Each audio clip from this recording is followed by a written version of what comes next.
निज गौरव को, निज वैभव को क्यों हिंदू बहादुर भूल गए। आज के परिदृश्य में यह पंक्ति बिल्कुल फिट बैठती है कि आज हिंदू समाज किस दिशा में जा रहा है और स्वयं ही अपने पतन का कारण बन रहा है।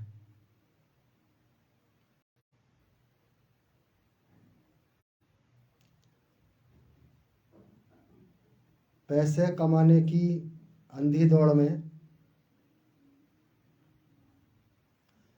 आज हिंदू कदापि यह नहीं सोच रहा है कि उसकी आने वाली पीढ़ी का भविष्य क्या होगा। जिस धन को आज हिंदू एकत्रित कर रहा है उसका उपयोग कौन करेगा। जिस आने वाली पीढ़ी के लिए धन अर्जित किया जा रहा है, क्या वह पीढ़ी उस धन का उपयोग कर पाएगी।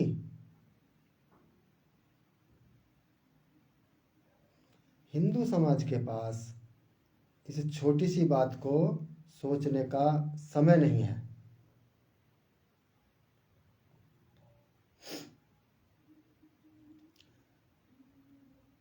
पैसा कमाने की धुन में आने वाली हिंदू समाज की जो पीढ़ी है उसके भविष्य को दांव पर लगा दिया गया है। ये मैं नहीं कह रहा, यह जो इस समय पूरे संसार के साथ साथ जो भारत का भी माहौल है, जो परिदृश्य है, वो चीख चीख कर कह रहा है कि हे हिंदुओं, वह समय दूर नहीं जब आपको अपने अस्तित्व के लिए युद्ध लड़ना ही होगा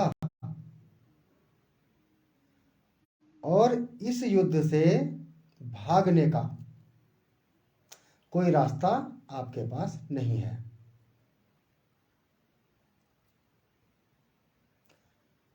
क्या धन एकत्रित करके संतति को आधुनिक और मॉडर्न बना करके, आधुनिक मॉडर्न होना अच्छी बात है, लेकिन ये जो पाश्चात्य संस्कार हैं, जो पाश्चात्य जीवन शैली है, उसमें ढाल करके क्या आप इस युद्ध को जीत पाएंगे। तनिक विचारिए। खैर, मैं आज के विषय पर आता हूं।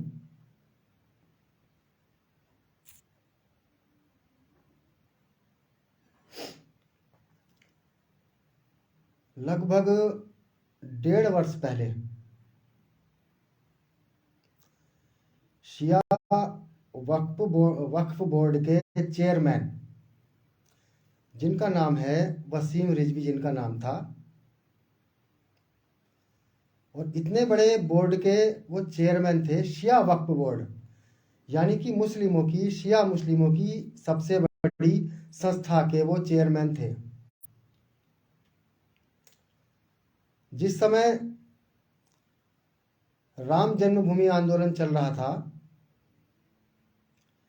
उस समय जो उसमें मुस्लिम पक्ष थे, जो मुस्लिम पैरोकार थे, उसमें से एक पक्ष शिया वक्फ बोर्ड भी था। जब अन्य मुस्लिम संगठनों ने विचार विमर्श के लिए शिया वक्फ बोर्ड के चेयरमैन वसीम रिजवी जी को बुलाया, तो वसीम रिजवी जी ने इस मुल्ला पार्टी के बीच में स्पष्ट रूप से कहा कि ये जो राम जन्मभूमि है यह हिंदुओं की है और हम मुस्लिमों को भाईचारा दिखाते हुए राम जन्मभूमि हिंदुओं को दे देनी चाहिए। मुल्ला पार्टी वसीम रिजवी से चिढ़ गई और वहां से इनका बहिष्कार प्रारंभ हुआ।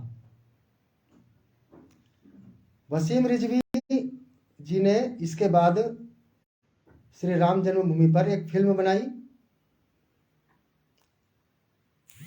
उसमें कश्मीर नरसंहार भी दिखाया, लव जिहाद के बारे में भी दिखाया। इसके बाद इनका पूरे देश के अंदर बहिष्कार प्रारंभ हुआ। देश विदेशों से इनको मारने के लिए धमकियां आने लगी। जैसा कि इस्लाम कहता है, अगर आप इस्लाम के अगेंस्ट जाते हैं तो आपकी सजा मौत है। इस तरह के फरमान देश से विदेश से, और एक बार दिल्ली में दाऊद इब्राहिम के 2 गुर्गे भी जो इनकी हत्या करने के लिए आए थे वो पकड़े गए थे। इससे पहले कि वो इनकी हत्या कर पाते, जो हमारा खुफिया तंत्र था जो कि पिछले काफ़ी समय से एक्टिव है, उन्होंने उसको अरेस्ट किया। अभी आपने समाचार पत्र की सुर्खियां 1.5 साल पहले वसीम रिजवी जी ने शिव शक्ति धाम डासना में पूज्य गुरु नरसिंहानंद जी के आश्रम में, उनके आश्रय में सनातन धर्म को विधिवत रूप से स्वीकार किया और गुरु नरसिंहानंद जी ने उनको जितेंद्र नारायण सिंह त्यागी नाम दिया और उनको अपने छोटा भाई उनको अपना स्वीकार किया। इस प्रकार से बहुत ही विधि विधान के साथ वसीम रिजवी जी जितेंद्र नारायण सिंह त्यागी बने। बहुत सारी उम्मीदें लेकर वसीम रिजवी जी सनातन में आए थे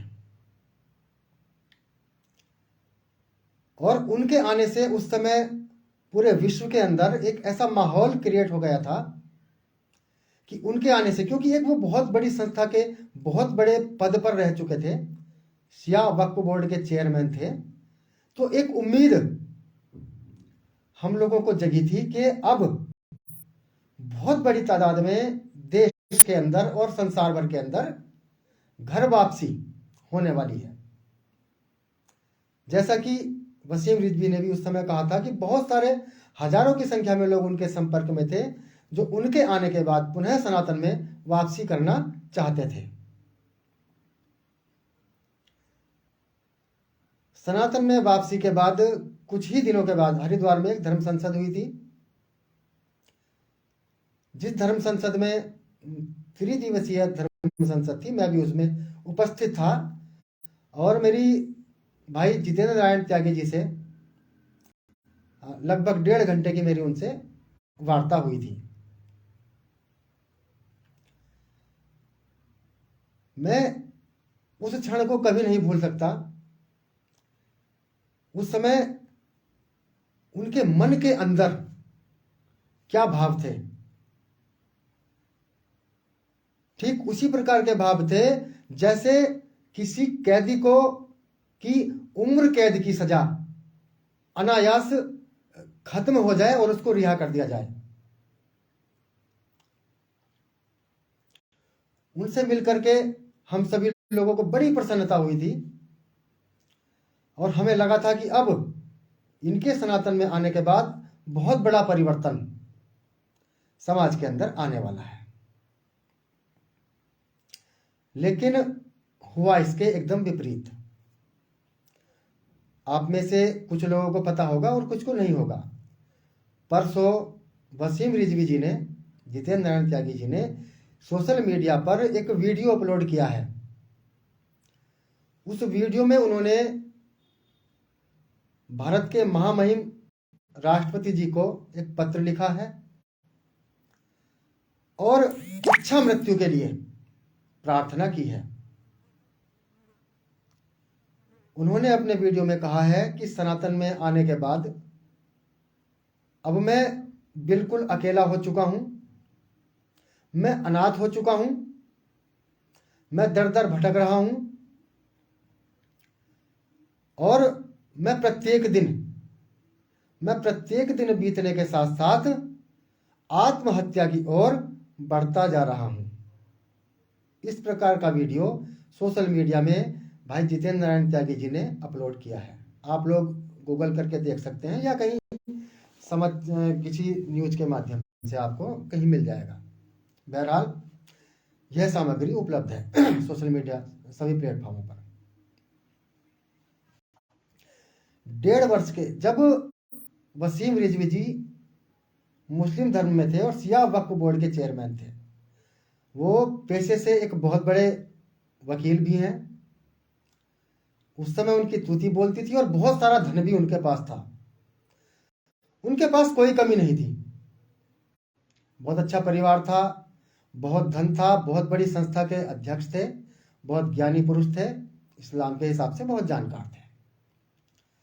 आज सनातन में वापसी के बाद वसीम रिजवी से जितेंद्र नारायण बने भाई, आज उनकी यह स्थिति है कि आज वो महामहिम राष्ट्रपति जी से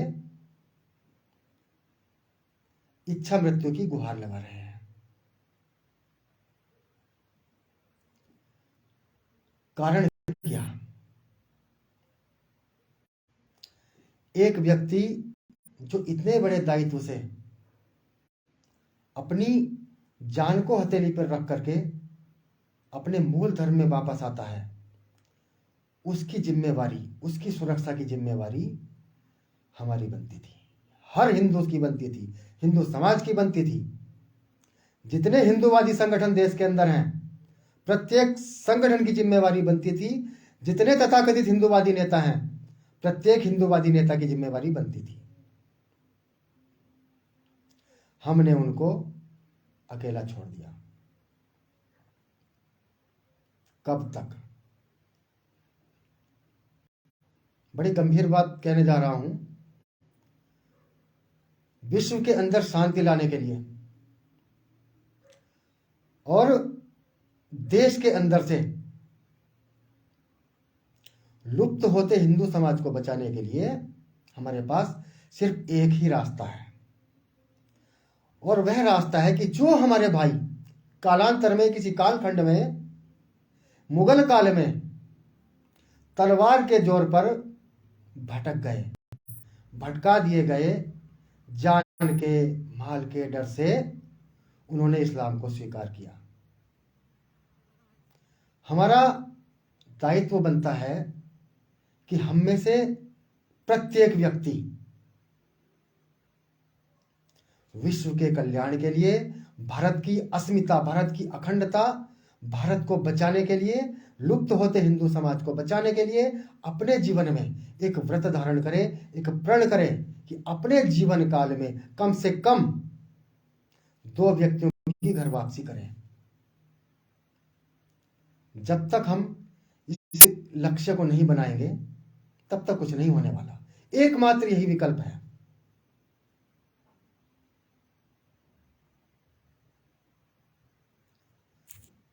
जितेंद्र नारायण त्यागी जी से मेरा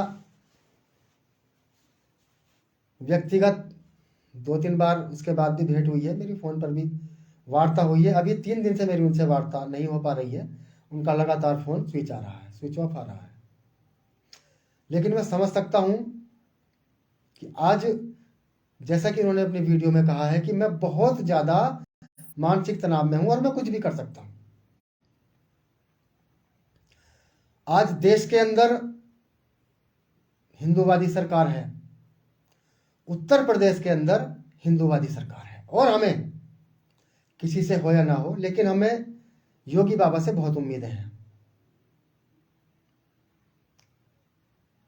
जितेंद्र नारायण त्यागी जी ने जब घर वापसी की, उसके बाद इनके परिवार को इनके पैतृक घर से बाहर निकाल दिया गया। इनकी धर्मपत्नी ठोकरें खाने के लिए विवश हो गई। आज इन पर मुल्ला पार्टी ने इतने मुकदमे लगा दिए हैं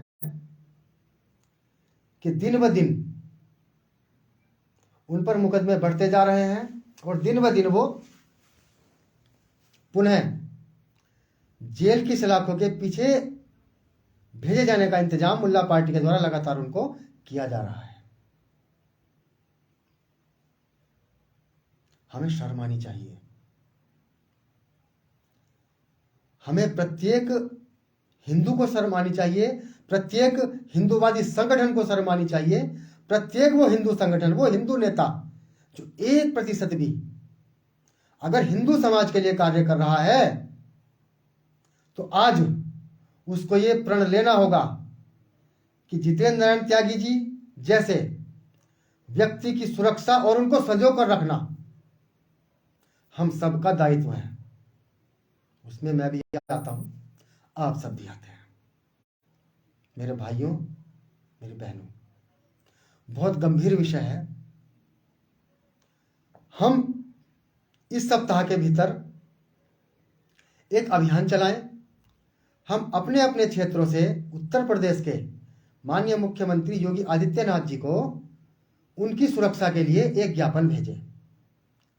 उन पर मुल्ला पार्टी ने किसी व्यक्ति को पैसा दे करके एक फर्जी बलात्कार का केस लगाया है, जिसमें जो पुलिस इंस्पेक्टर उसकी छानबीन कर रहा है वह एक मुस्लिम व्यक्ति है और वह उनसे पुरानी शत्रुता रखता है। वह उनको फंसाना चाह रहा है और उनके अनुसार उच्चाधिकारियों को यह नहीं पता है। जितेंद्र नारायण जी का कहना है कि अगर इसमें सीबीआई जांच हो जाए तो दूध का दूध और पानी का पानी हो सकता है, लेकिन ये तभी होगा जब हम इस बात को योगी बाबा के पास तक पहुंचाएं। कल से लेकर के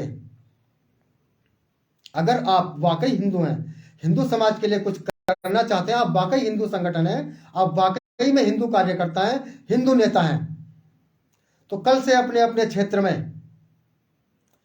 एक एक ज्ञापन आप सभी लोग दीजिए माननीय मुख्यमंत्री योगी आदित्यनाथ जी के लिए,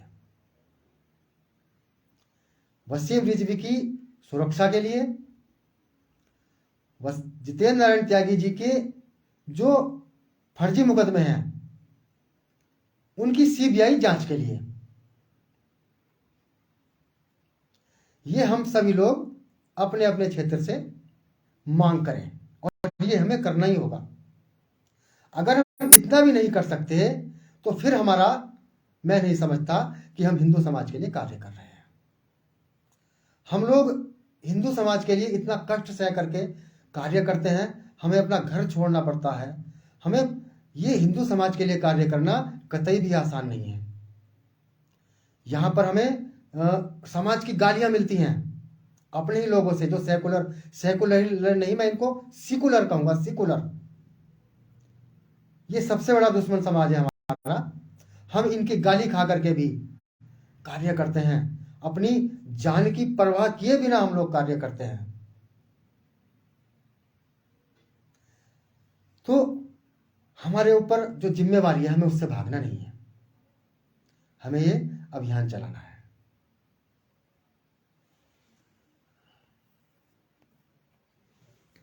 विकास कुमार जी, जय श्री राम। विकास कुमार भगत जी, हर हर महादेव, कैसे हैं आप? राजेंद्र सिंह बिष्ट जी, हर हर महादेव। सनातनी अभिजीत दत्ता जी, हर हर महादेव। तारा थापा जी, बहन जी हैं हमारी, हर हर महादेव। शैलेंद्र सनातनी जी देहरादून से मेरे बहुत अच्छे मित्र हैं और सनातन के लिए लगातार आप कंधे से कंधा मिला करके हमारे साथ कार्य करते रहते हैं। अभी जो कुछ दिनों पहले एक विषय आया था एक महिला के द्वारा, जिस प्रकार से भगवा को आतंकवादी कहा गया था, बलात्कारी कहा गया था, उस विषय में तथाकथित फर्जी पत्रकारों द्वारा आपको धमकियां भी दी गई। मैं कल सुन रहा था। लेकिन ये सब भाई इस कार्य का अंग है, ये हमें स्वीकार करना पड़ेगा। ये लोग भी कहीं ना कहीं हमारे शत्रु हैं, भले ही अज्ञानी हैं। जो सेक्युलर टाइप के लोग हैं, जिनकी पूर्वजों में किसी महिला के साथ कुछ गड़बड़ अब्दुल के परिवारों ने की है, मैं तो स्पष्ट बोलता हूँ, वही लोग हैं मुगल काल की नाजायज संतानें। तो मित्रों, यही कहना चाहूँगा कि कल से हम लोग एक अभियान चलाएं। भाई जितेंद्र नारायण त्यागी जी के सुरक्षा के लिए, और मैं उनसे लगातार संपर्क करने का प्रयास कर रहा हूँ। अभी मुझे बिल्कुल पता नहीं चल रहा है कि वो कहाँ हैं। 4 दिन से उनसे कोई वार्ता नहीं हो पा रही है।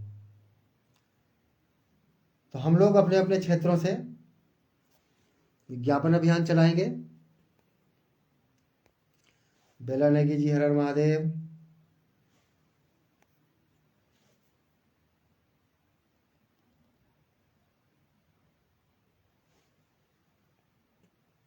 जी सुरेंद्र भाई बिल्कुल सही कह रहे हैं।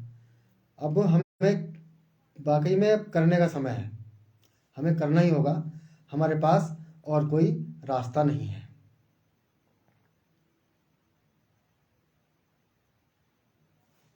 तारा थापा जी, हर हर महादेव।